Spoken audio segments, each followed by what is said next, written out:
He said, I want to come over and see you. And that was my honor, and thank you very much for being here. You're most welcome. Thank you very much. Well, thank you very much for welcoming us to this reformed White House. I've been here before, and it looks really fantastic. I must congratulate you. Thank you. But I also thank you for allowing our delegation. This is a very mixed delegation that you've got. We've got people from government, my ministers. I've got someone from the trade union movement who we really collaborate with, and from business as well, and our sporting legends. When I spoke to you, you said, yes, come along and bring Gary Player, bring any else, and Retief Hoosen. I've brought the two of them. Gary Player, I spoke to him, and he said, look, I'm getting rather on in my years, but wishes us luck in this discussion with you. So it's a real joy, and I'd also like to thank you for allowing your people to start discussions with us at the trade level. I mean, we are essentially here to reset the relationship between the United States and South Africa. We are long-standing partners in many ways. We've collaborated in many fields, in space issues, in energy, and in trade, and we therefore need to reset that, particularly in the light of some of the announcements that you made on trade and investment. Right. So we want to advance more trade between the two of us, two countries, and our people now have been empowered by yourself and by myself to start engaging, and we hope that we will be able to fuel that engagement during our talks. And we also want to discuss issues that have to do with how we promote further investments in both countries. We've got about 22 companies from South Africa that have invested in the US, thus creating a number of jobs. And similarly, you've got almost 600 companies that have invested in South Africa, and some of them have been in South Africa for more than 100 years. That's true. So our links are really long-lasting, and we would like to recalibrate those relations between our two countries and discuss a whole range of issues, geopolitical, the work that you're doing to bring peace around the world, in Ukraine and in the Middle East. So we value that, and we are also a great contributor to peace processes that are going on around the world. And of course, we want to discuss how we can support each other. You are a much bigger economy than we are. We're just a tiny economy, but we rely on each other on a number of issues. We've got critical minerals that you want to fuel the growth of your own economy and reindustrialize. So we have that on offer, including rare earth minerals. So all that combination of opportunity and the products that we buy from you, as well as what we sell to you, I believe makes up a really good and powerful relationship, which we need to strengthen, which we need to engender, and that is really what has brought us here. And we are really privileged to have, great South Africans in the mix. As you said, you'd like to see them as well. And I brought you a really fantastic golf book. Weighs 14 kilograms. Oh, that sounds good. And it showcases the golf courses in our country. Johan Rupert wrote preface, so did Annie else. And I want to showcase our golf courses. You might remember when I spoke to you and we spoke about golf, you said I should start practicing. And I've started practicing, President, so I'm ready. But let me end just the introductory remarks by thanking you. You may not recall that 5 years ago I spoke to you during the COVID period. Right. And it was at a time when the whole world was going through a really cathartic moment. Right. And we asked for assistance, and you were able to assist us with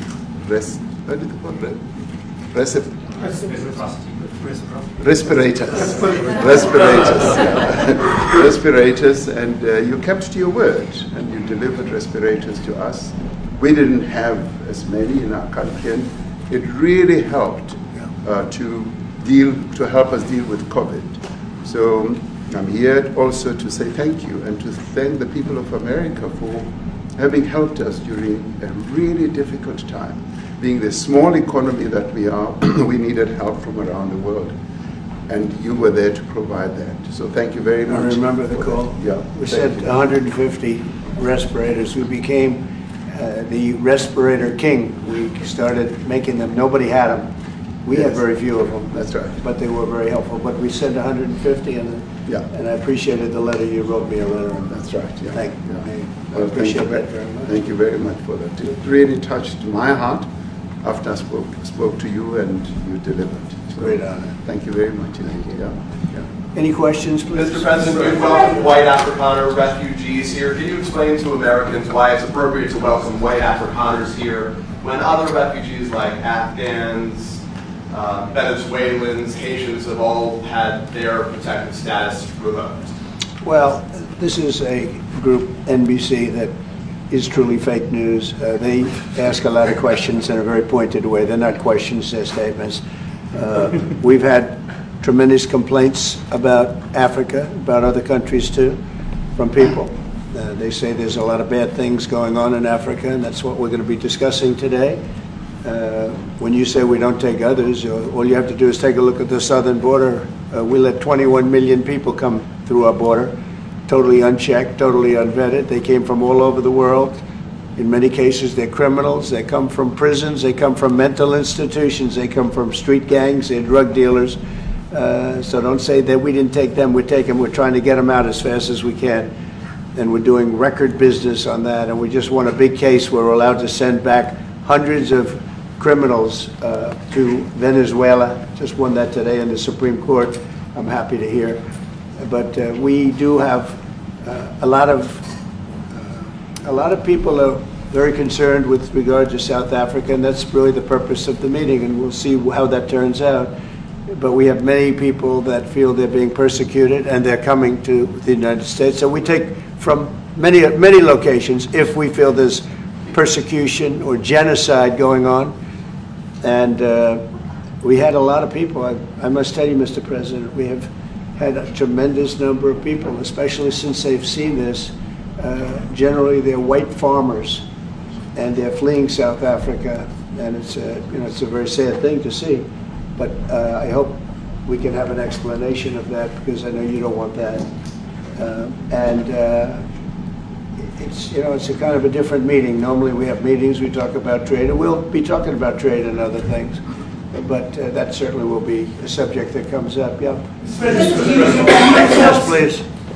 Brian? Thank you very much. I'd like to get your thoughts on Letitia James. Director Polte, according to him, Letitia James says that the alleged mortgage fraud was simply a mistake.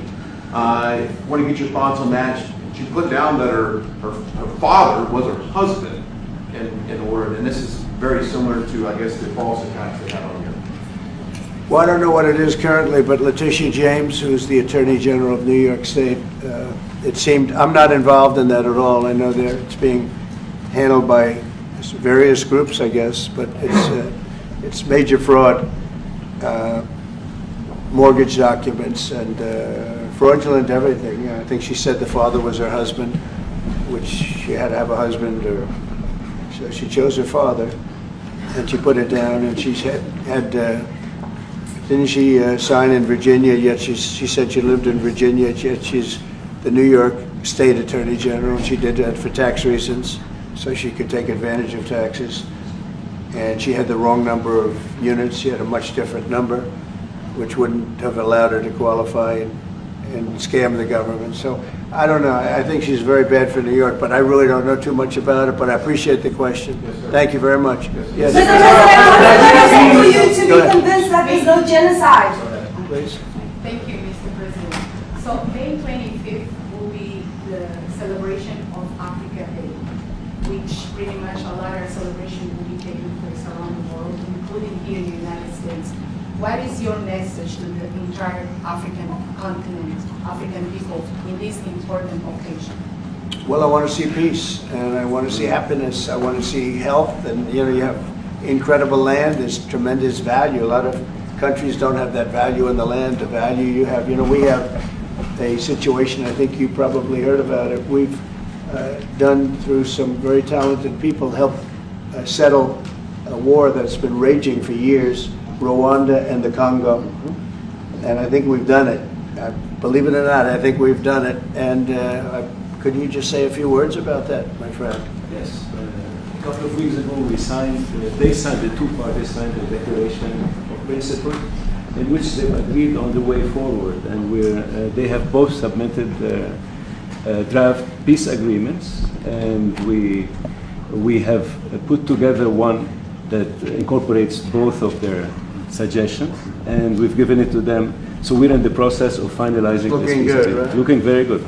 No, we have to thank you for even those efforts, because the African continent, particularly SADC, our Southern African Development Community, has for years been seeking to foster peace in the Democratic Republic of the Congo. So all efforts, including those from outside the continent and inside the continent, are really worthwhile. We are removing our troops from there so that peace can then prevail in that whole area.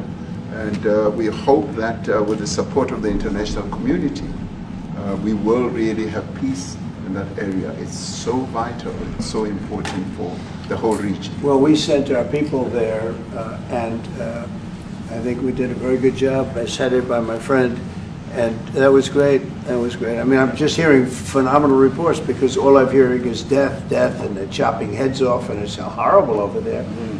And it was really brave of you to go there, and I really appreciate it. And it looks like we have something very, very substantial. We also talked about trade with them in terms of rare earth and all, but really more for the, it's like, if you take a look at what we just did with Pakistan and India, we settled that whole thing, and I think I settled it through trade. We're doing a big deal with India, we're doing a big deal with Pakistan, and I said, what are you guys doing? You know, somebody had to be the last one to shoot. But the shooting was getting worse and worse, bigger and bigger, deeper and deeper into the countries. And we spoke to them, and I think I hate to say we got it settled, and then 2 days later, something happens, and they say it's Trump's fault. But Pakistan has got some excellent people and some really good, a great leader. And India is my friend, Modi. And he's a mutual friend. Yeah, he's a great guy. And I called them both, and we just did something good. We're trying to settle Russia, Ukraine. We spoke with President Putin for 2.5 hours the day before yesterday. I think we made a lot of progress, but that's a bloodbath. 5,000 people are being killed a week, 5,000 soldiers a week, not including people in cities and towns that are also being killed. So we're trying to help. And it doesn't affect us. It's not our people, it's not our soldiers, it's Ukraine and it's Russia, but if we can save 5,000 souls, we'll do it. You know, we're pretty good at it. But that's a bad situation. That is a really bad situation. Well, you'll recall when President Zelensky was coming to South Africa, that's when I spoke to you. That's right. We both agreed that we need to push the peace message so that there can really be peace. And we've been involved in the Ukraine-Russia conflict for quite a while. Through my Minister of State Security here, we've been dealing with them, the exchange of children who were taken away, going through names and addresses and all that. So we've been invested in that whole process as well. And the moves that you're making are fully supported by us, because we would like to see the end of that war. That's true. I called Zelensky, and they said, he's in South Africa. I said, what the hell is he doing in South Africa? He was talking to us. We got this one. That's a strange one. I said, what are you doing in South Africa? Yes. That's a strange one. He's trying to make peace. Or we're doing taking something. him. You know, we were lucky because we had the great Nelson Mandela, who taught us how to create peace, to make peace. So we were imparting some of those lessons to him, some of those learnings, and I specifically mentioned to him that this is how Nelson Mandela taught us, that when you want to have a peace in a country, do it on an unconditional basis and sit down and talk. And that's precisely what I'm sure he's going to heed. Well, going we're going to forward. see what happens with that one. It's a lot of, there's a lot of hatred. Yeah. There's a lot of death. It's a bloodbath. It's a It is. bloodbath. It is. I get the Unfortunately. I get the satellite pictures of that field, of that killing field. You never saw anything like it in your life. Yeah. It's horrible. It's a horrible thing that goes on, but I think we've made big progress. South Africa. Yeah, please, go ahead. Thank you, Mr. President. No, not you. Right here. He's from South Africa. Go ahead, please. What are you expecting on the ICJ case? Are you expecting South Africa to drop that? Is that what you're trying to do? On which case? The ICJ The International case is Criminal Justice. International Criminal Court. I don't expect anything, to be honest. I really don't. I don't know. It's they've got a case. There's a lot of anger there, tremendous anger. I don't expect anything. We'll see what happens. We'll have a ruling, and who knows what the ruling is going to mean. Yeah. On that subject of Gaza, Mr. President, are you going to be speaking to Prime Minister Netanyahu about Israel's renewed offensive? There's been a lot of concern from European countries. The Pope has expressed concern. Are you going to be asking Prime Minister Netanyahu to tone down the offensive in Gaza, to let more aid in? Was that a question or a statement? Here's the question. This guy's, you never change. Mr. President, this time, what will Please. it take for you to be convinced that there's no white genocide in South Africa? Well, I can answer that for the President. It's for him. No, seriously. I'd rather have him answer. Yeah, I'd rather answer that. It will be. Our president will respond to you. Yeah, let me- Thank you, Mr. President. It will take President Trump listening to the voices of South Africans, some of whom are his good friends, like those who are here. When we have talks between us on the around a quiet table, it will take President Trump to listen to them. I'm not going to be repeating what I've been saying. I would say if there was Afrikaner farmer genocide, I can bet you these three gentlemen would not be here, including my Minister of Agriculture. He would not be with me. So it'll take him, President Trump, listening to their stories, to their perspective. That is the answer to your question. But, Thank you, Mr. Mr. President, I must say President that Trump. we have, wait. We have thousands of stories talking about it. Sure. And we have documentaries, we have news stories, and that. Is Natalie here, somebody here to turn that? I could show you a couple of things, and it has to be responded to. Yeah, sure, We we have- will. Let me see the articles, please, if you would, and turn the lights down. Turn the lights down, and just put this on. It's right behind you, Johan. There's nothing this parliament can do. With or without you, people are going to occupy land. We require no permission from you, from the president, from no one. We don't care. We can do whatever you want to do. Who are you to tell us whether we can occupy land or not? We are going to occupy land. South Africa occupy land. That's who we are. So whatever you want to do, we can withdraw my membership from this useless parliament. Must never be scared to kill. A revolution demands that at some point there must be killing, because the killing is part of a revolutionary act. Shoot to kill, Namaza. Kill the poor, the farmer. Kill the poor, the farmer. Pa, pa.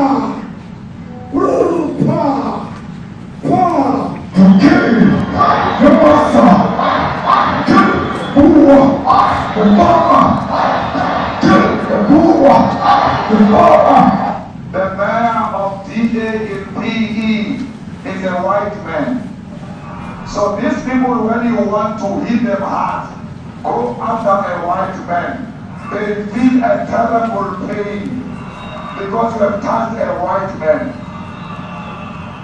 Not because Mashaba and Soli will not be touched. They will be touched, no one. But we are starting with this whiteness. We are cutting the throat of whiteness. Shoot to kill, Yamasa. Kill the brewer, the farmer. Kill the brewer, the bomber.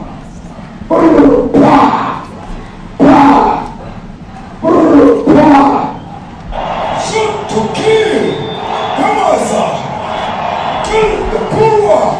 The bomber. Kill the poor. The bomber.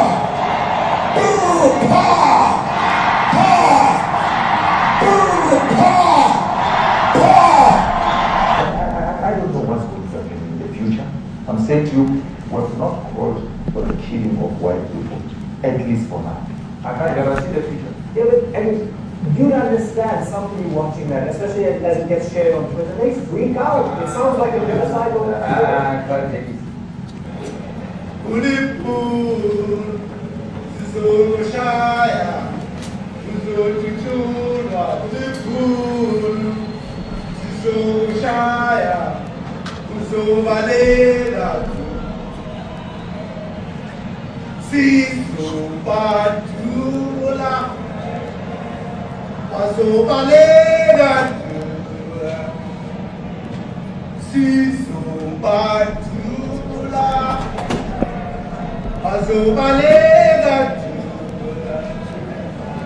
Who will expropriate land without compensation, whether they like it or not. If they object, they can seek refugee in America. Now this is very bad. These are burial sites right here. Burial sites. Over 1,000 of white farmers, and those cars are lined up to pay love on a Sunday morning. Each one of those white things you see is a cross, and there's approximately 1,000 of them. They're all white farmers, the family of white farmers. And those cars aren't driving, they're stopped there to pay respects to their family member who was killed. And it's a terrible sight. I've never seen anything like it. Both sides of the road you have crosses.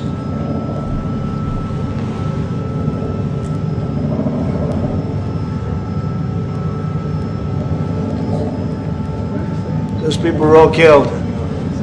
Have they told you where that is, Mr. President? No, I'd like to know where that is, because this I've never seen. I don't. Okay. I mean, it's in South Africa, that's where. We need to find out.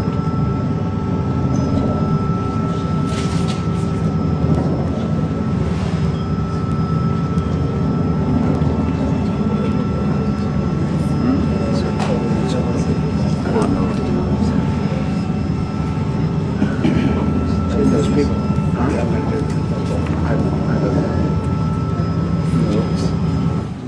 Okay. Mr. President, the Pentagon announced it would be accepting a Qatari jet to be used as Air Force One. What are you talking about? What are you talking to respond to? You know, The Pentagon. you to get out of here. What does this have to do with the Qatari jet? They're giving the United States Air Force a jet, okay? And it's a great thing. We're talking about a lot of other things. It's NBC trying to get off the subject of what you just saw. You are a real, you're a terrible reporter. Number one, you don't have what it takes to be a reporter. You're not smart enough. But for you to go into a subject about a jet that was given to the United States Air Force, which is a very nice thing, they also gave $5.1 trillion worth of investment in addition to the jet. Go back, you ought to go back to your studio at NBC, because Brian Roberts and the people that run that place, they ought to be investigated. They are so terrible the way you run that network, and you're a disgrace. No more questions from you. Go ahead. Go ahead, talk about that. His name is Peter something. He's a terrible reporter. Quiet. That's my question now. Let's go. Thank you so much. President Trump, Anna Disaster from ENCA in South Africa. Thank you very much. Thank you very much. What would you like President Ramaphosa to do about the situation that we've just seen on the screen? I don't know. Look, these are articles over the last few days. Death of people. Death. Horrible death. Death. I don't know. But you know that To there pick are anyone, people who are white dying South of- Africans are fleeing because of the violence and racist laws. And this is all, I mean, I'll give these to you. No, I'd like So to- when you say, what would I like to do? I don't know what to do. It's- Look at this. White South African couple say that they were attacked violently. And President Trump, when will you go and see for yourself if it isn't true? well, I could do that. Look, here's burial sites all over the place. These are all white farmers that are being buried. And he asks about a jet that was given. You ought to be ashamed of yourself. You know, you are so bad. You're such a bad reporter. President Trump,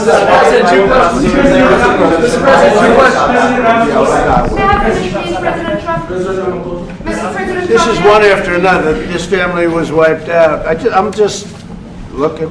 Can we get a report from President Ramaphosa, your please? reaction to those videos, Mr. President? President Yes, I Trump, want would to you- react. Well, I think the videos are so.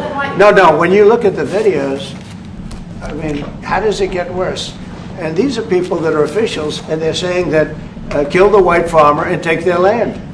That's what it Please allow is. Ramaphosa And I to have other respond. friends in South Africa. I have people that left.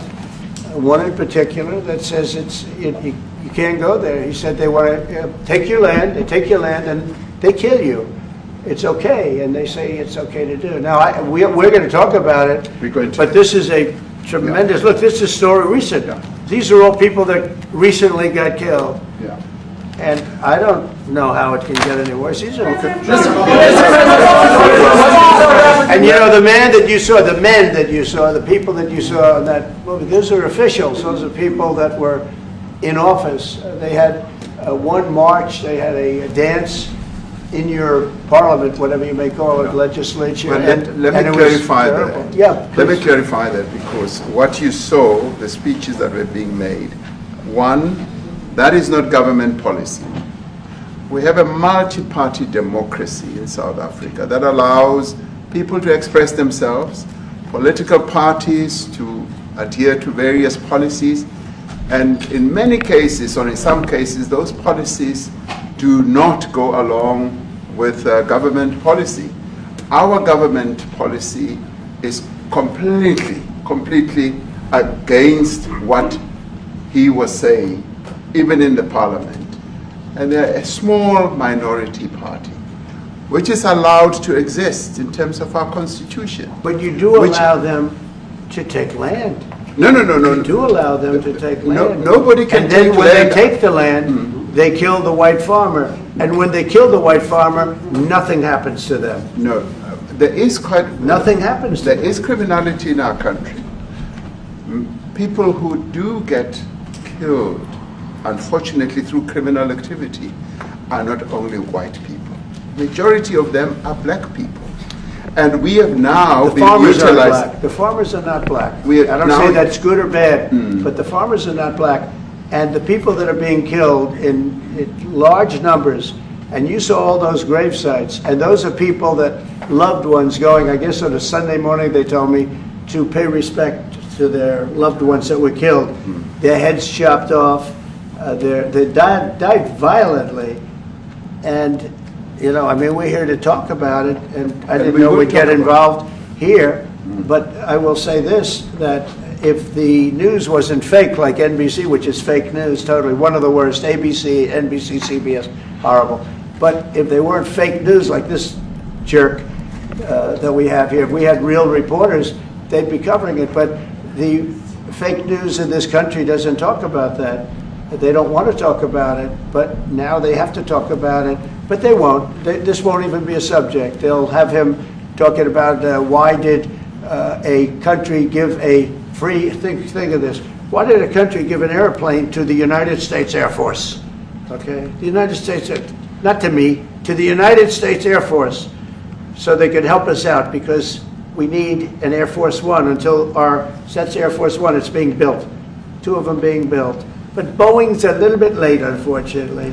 So why did they give us a plane to the United States Air Force? That's what that idiot talks about after viewing a thing where thousands of people are dead. I'm sorry, I don't have a plane to give you. I wish you did. I take it. I would take it. If your country offered the United States Air Force a plane, I would take it. Okay. But coming back to this issue, which I really would like us to talk about, and talk about it very calmly. We were taught by Nelson Mandela that whenever there are problems, people need to sit down around a table and talk about them. Well, there are problems. And this is precisely what we would also like to talk about, including, of course, trade matters, investment matters. So the issues that concern you as the United States, those are all recent. Those are all deaths. Yeah, in many ways, I mean, one should say you are a partner of South Africa, and you are raising concerns, and these are concerns that we are willing to talk to you about.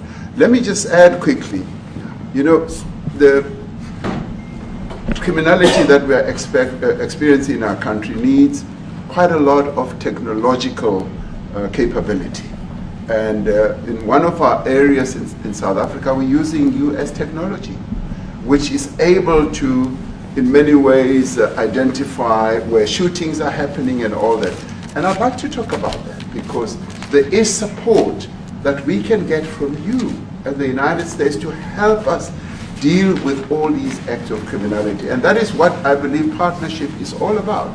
And we are here as a partner so that we can help each other whenever there are challenges. So I'd like us to discuss it, and of course outside of the media, so that we sit down and have a really good discussion that will lead to good outcomes. Are there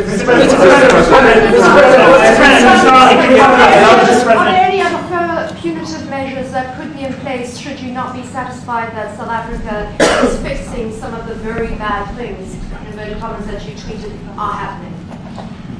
Well, there are a lot of bad things happening in many countries, but this in particular has been very, very bad, very bad. And because of we're going to have the whole world watching in another short period of time because you have the G20, and that's a big deal. And it seems like, I mean, I want you to look good. I don't want you to look bad. Very good. But we have hundreds of people, thousands of people trying to come into our country because they feel they're going to be killed and their land is going to be confiscated. And you do have laws that were passed that gives you the right to confiscate land for no payment. You can take away land for no payment. I want to clarify that because we have a constitution. Our constitution guarantees and protects the sanctity of tenure of land ownership. And that constitution protects all South Africans with regard to land ownership. However, we do say, because we've got to deal with the past, the government, and as your government also has the right to expropriate land for public use. And you're doing that. And we've never really gotten underway with that. And we are going to be doing so. You're taking people's land away we have not. from them. And those people in many cases are being executed. They're being executed. And they happen to be white, and most of them happen to be farmers. Mm-hmm. And that's a tough situation. I don't know how you explain that. How do you explain that? They're taking people's land away, and in many cases those people are being executed, and in many cases it's not the government that's doing it, it's people that kill them and then take their land, and nothing happens to them. But we have thousands of people that want to come into our country. They're also going to Australia in a smaller number. But we have thousands of people that want to come into our country, and they're white farmers, and they feel that they're going to die in South Africa, and it's a bad thing. Yeah, what can South Africa do? What concessions would you like to see them make to improve relations with the United States? Then I have one more for President Ramaphosa afterwards. Well, we just spoke about, I got them a very, very complex machine, 150 of them. I was asked by the president if he could help, and I did that. And, I have great feeling for all countries. I deal with all countries, but I have a great feeling for South Africa because I have friends. I have a couple of friends, a few friends here today. I have many friends from South Africa, but many of those friends are not, they can't go back. I have Elon is from South Africa. I don't want to get Elon involved. That's all I have to do, get him into another thing. But Elon happens to be from South Africa. This is what Elon wanted. He actually came here on a different subject, sending rockets to Mars, okay? Yes. He likes that better. He likes that subject better. That's right. But Elon is from South Africa, and I don't want to talk to him about that. I don't think it's fair to him. That's right. But I will say that people are fleeing South Africa for their own safety. Their land is being confiscated, and in many cases they're being killed. And that scene of, you see how many crosses they have. Those crosses, that's a dead person in every one of them. And those trucks or cars are paying their respects to all of those dead people on a Sunday morning. That's a rough thing to explain away. And the problem we have, and the way, you know, a correct and a fair media exposes things. But we have a very corrupt media. They won't even report this. If this were the other way around, it would be the biggest story. Now, I will say apartheid, terrible. That was the biggest story. That was reported all the time. This is sort of the opposite of apartheid. What's happening now is never reported. Nobody knows about it. All we know is we're being inundated with people, with white farmers from South Africa. And it's a big problem. Marco Rubio was telling me he's never seen anything like it. The numbers of people that want to leave South Africa because they feel they're going to be dead very soon. Yes, please. I was going to say, Brian, go. If I could just ask you a question. 72% of farmers in your country are white. If they flee, do you feel that maybe the economy could collapse? You may not have a gap to fill in those people that need to replace those farmers. You know, I'd like my Minister of Agriculture, who is white, who comes from an opposition party to mine, who's joined my government at my invitation to address this very issue, including the question that you've just raised. John? Thank you very much, Mr. President. Yeah. And Mr. President, thank you for welcoming us to the White House. I would say we have a rural safety problem in South Africa. I don't think anyone wants to candy coat that. And it requires a lot of effort to get on top of it. It's going to require more policing resources. It's going to require a different strategy to be able to deal with it. But certainly the majority of South Africa's commercial and smallholder farmers really do want to stay in South Africa and make it work. And I've just come from the largest agricultural show in the Southern Hemisphere with organized agriculture and farmers, and the majority of them want to stay. But they too there have a memorial to those who've died as a result of farm attacks. And as the Minister of Agriculture, it is something that I'm particularly exercised with my colleagues at police and my colleagues in the justice cluster to start making farm attacks and stock theft a priority crime. And it affects all farmers in South Africa, particularly stock theft. It has a disproportionate effect on smallholder black farmers. I also want to just say this, that the two individuals that are in that video that you've seen are both leaders of opposition minority parties in South Africa. Mkhonto weSizwe under Mr. Zuma and the economic freedom fighters under Mr. Malema. Now the reason that my party, the Democratic Alliance, which has been an opposition party for over 30 years, chose to join hands with Mr. Ramaphosa's party was precisely to keep those people out of power. We cannot have those people sitting in the union buildings making decisions.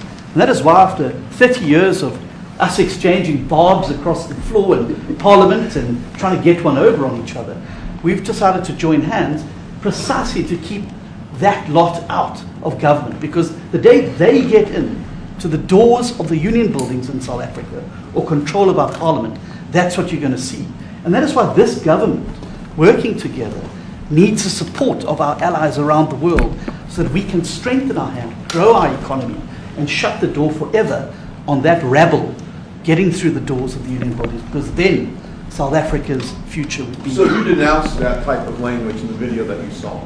Oh yes, we've always done so. As government, as my own party, we are completely opposed to that. We, in 1955, adopted a document which said South Africa belongs to all who live in it. But why wouldn't you arrest that man? That man said, kill the white farmers, kill the white farmers. And then he danced, and he's dancing, and it's kill the white farmers. I think, I'm not sure, but I think if somebody got up in Parliament and started saying kill a certain group of people, he would be arrested very quickly. That man is going all over South Africa, and that's not a small party. That was a stadium that holds 100,000 people, and I hardly saw an empty seat. That's a lot of people. That's a lot of representation. And those crosses, we have dead white people, dead white farmers, mostly. And you take a look at Australia, they're being inundated, and we're being inundated with people that want to get out. And their farm is valueless. It's valueless. And they just want to get out with their life. And this is a very serious situation. And if we had a real news or real press or media, we don't have that because they won't talk about this because they're all guys like that idiot. But if we had a real press, it would be exposed. And you know, the beauty of exposing it is it's like a cleansing action. When it gets exposed, it'll get fixed. That's when it'll get fixed. But people don't talk about it. And I'll tell you who's talking about the thousands of people that are fleeing South Africa right now. We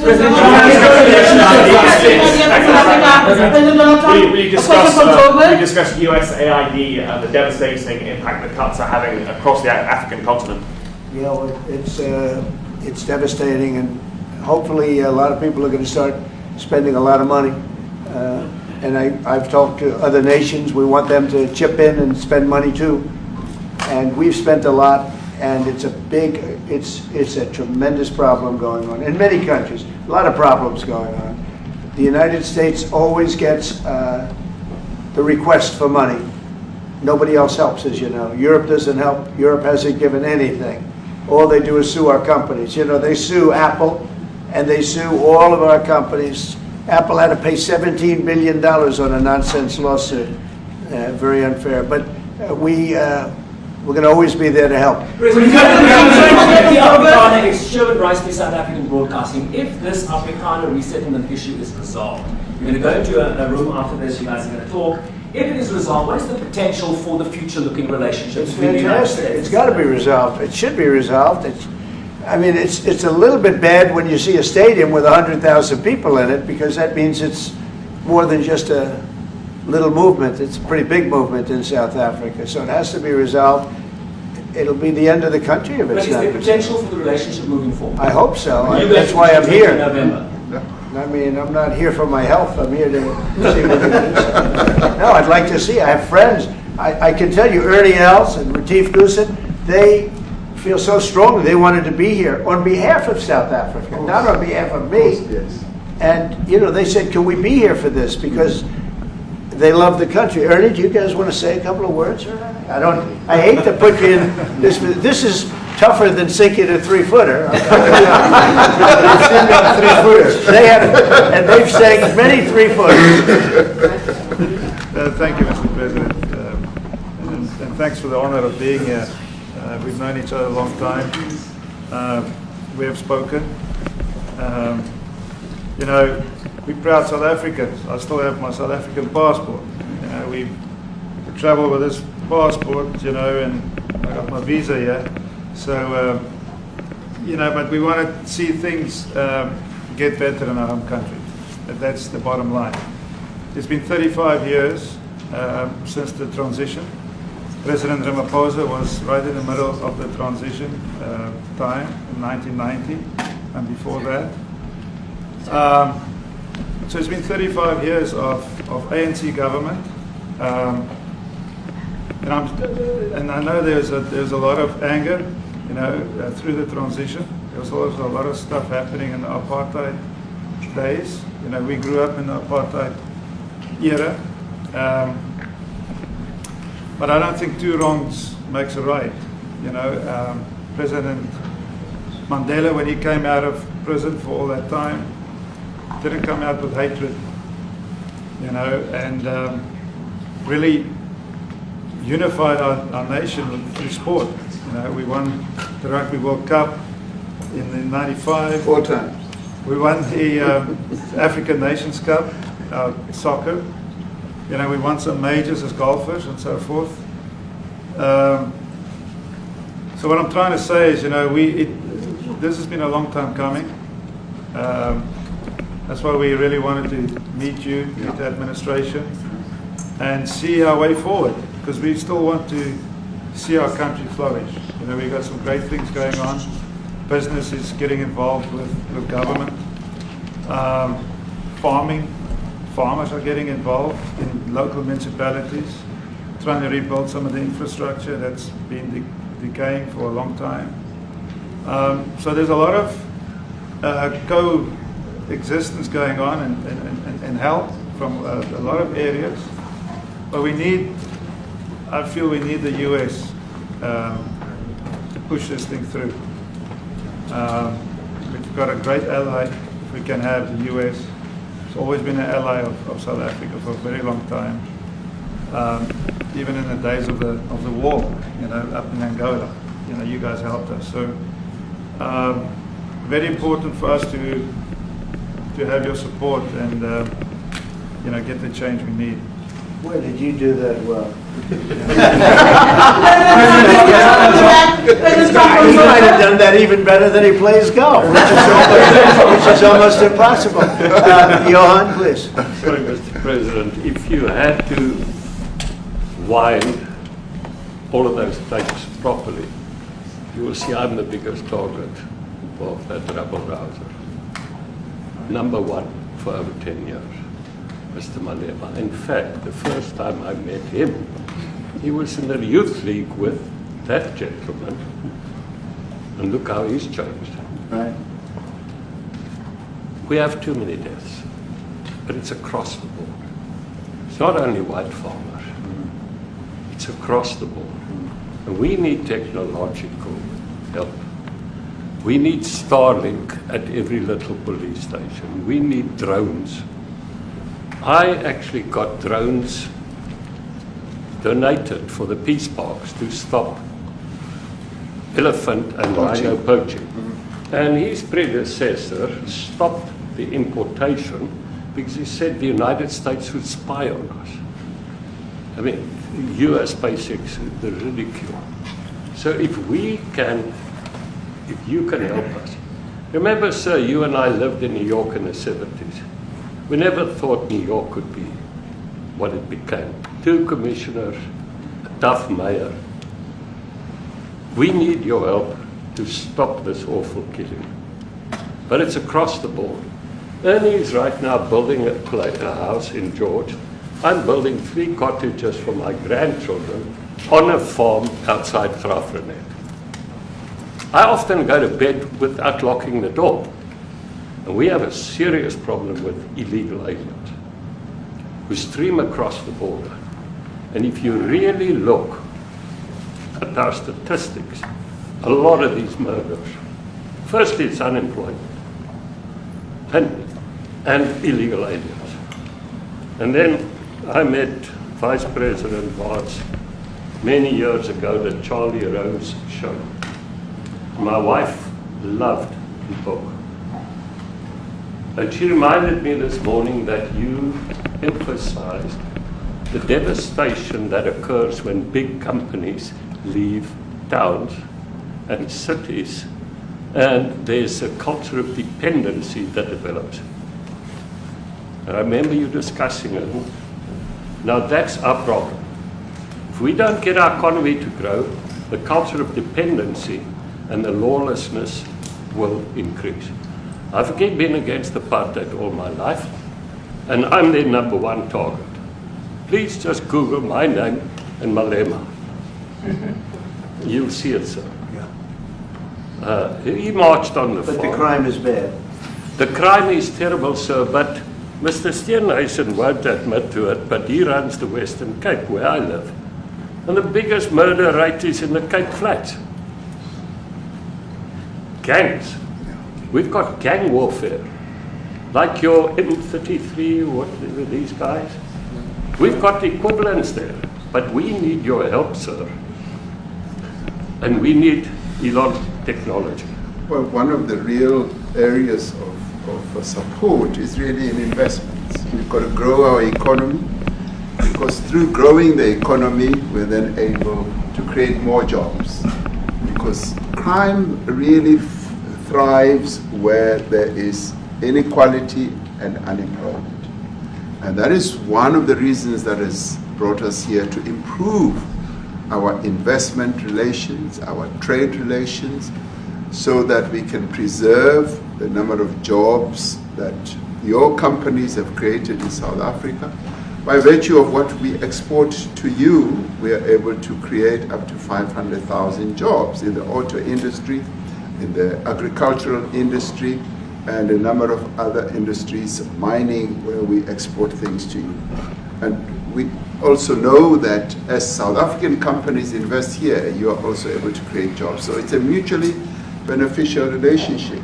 So our main real reason for being here is to foster trade and investment so that we are able to grow our economy with your support, and so that we are also able to address all these societal problems, because criminality thrives when people are unemployed, when they have no other hope to eke out a living.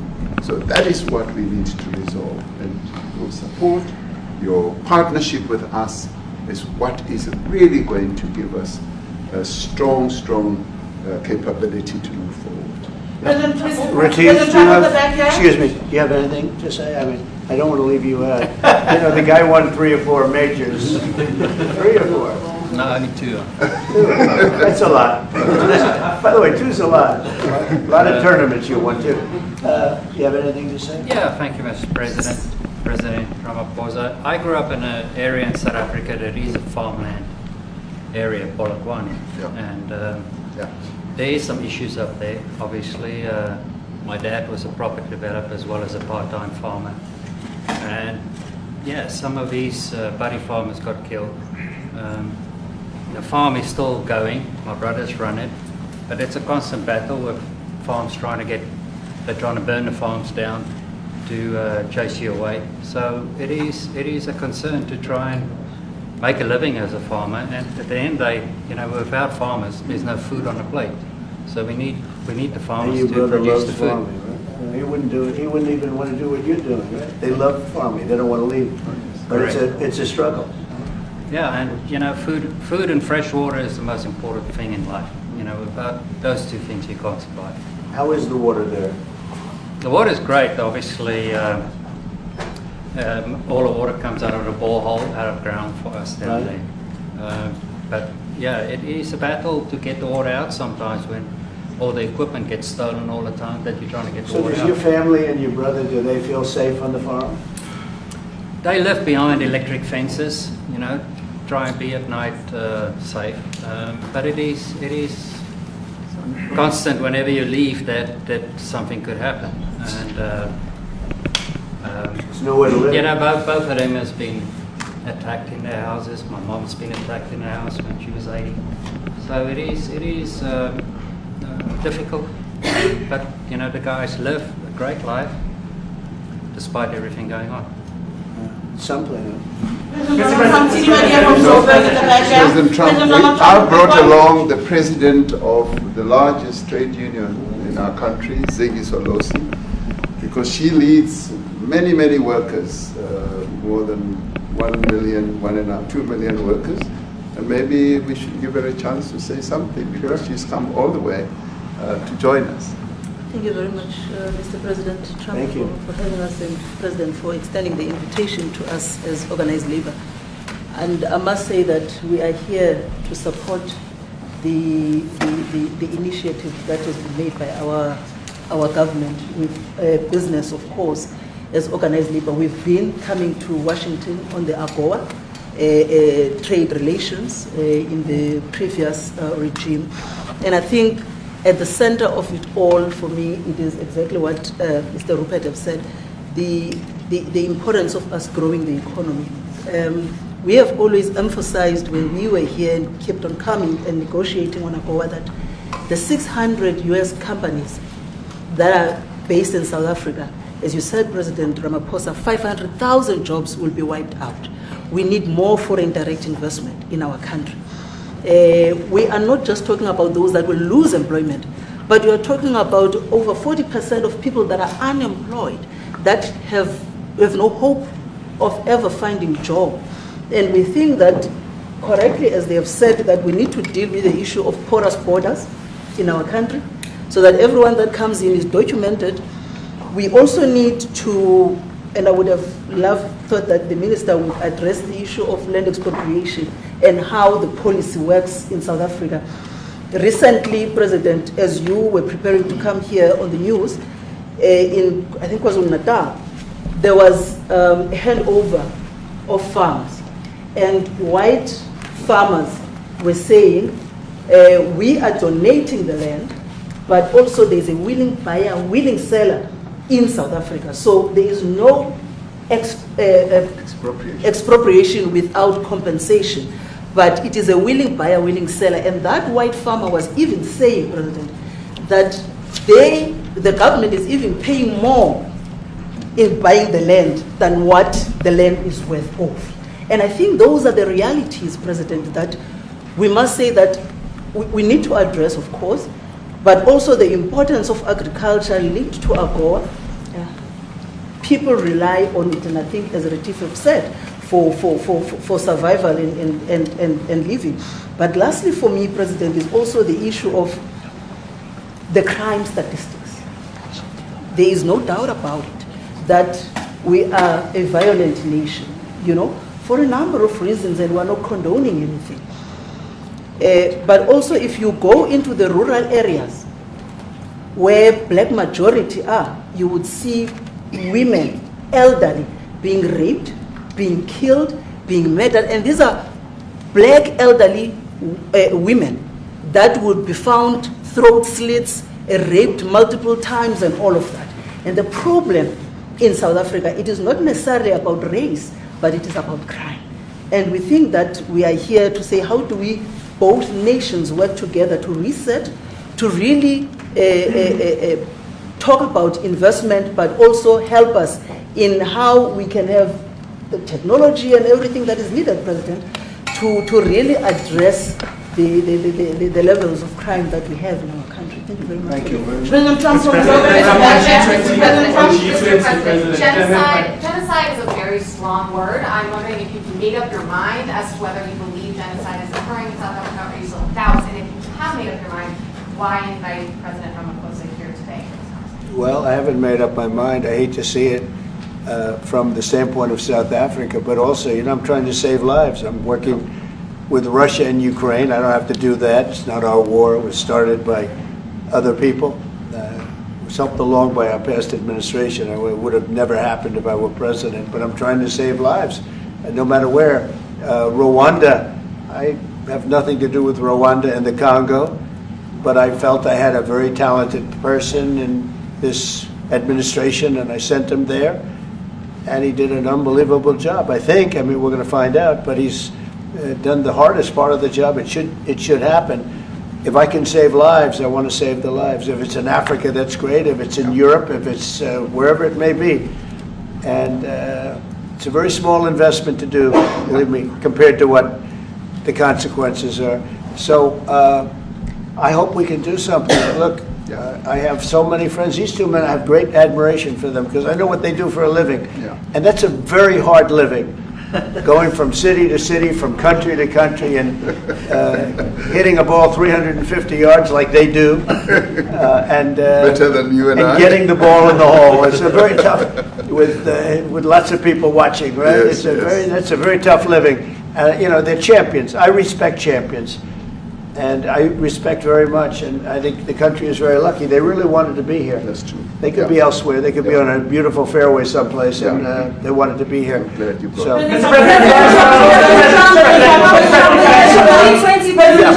My name is Yanda Mobo from Newsroom Africa in South Africa. Good. How important is it for the United States to be at our G20 summit in November, given the relationship between our two countries? You just heard what has been said to you just now. Are you coming, and are you preparing to come? So without the United States, the G20, just like the G7, used to be the G8, but brilliantly they threw Russia out. Would have been a lot better if Russia was in. A lot of people would say, oh, that's not it. Because if Russia was in, you probably wouldn't have this war. And if you had a different president, you wouldn't have the war either. But we have a G7. It's important that the United States is in both of them. I think without the United States, I really believe it's not very important. It's not the same meaning. As I said to President Trump, the U.S. really originated the G20. And it's important that the United States continues to play a key role in the G20. And we are privileged to be the president of the G20, but we are even overjoyed that we are going to hand over to the United States, who are the originators. And for that reason, I expect the United States to continue playing the leadership role in the G20 together with other countries. And I've said when I initially spoke to President Trump on the phone, I want him to come to South Africa for a state visit, and I also want him to come and participate in the G20. And I want to gladly hand over to President Trump to take the leadership of the G20 forward in November. Thank you very much. Thank you very much. Thank you. What is it going to take to convince you? They don't want to leave. How much do you need? Everybody, please keep moving. Thank you. Keep moving. Thank you. Keep going. Keep going. Thank you. Thanks, guys. Thank you. Straight out right here.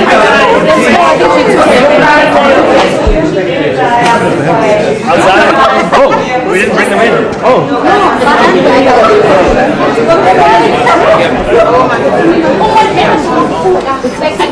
No, eventually you told me this place has to get some. No,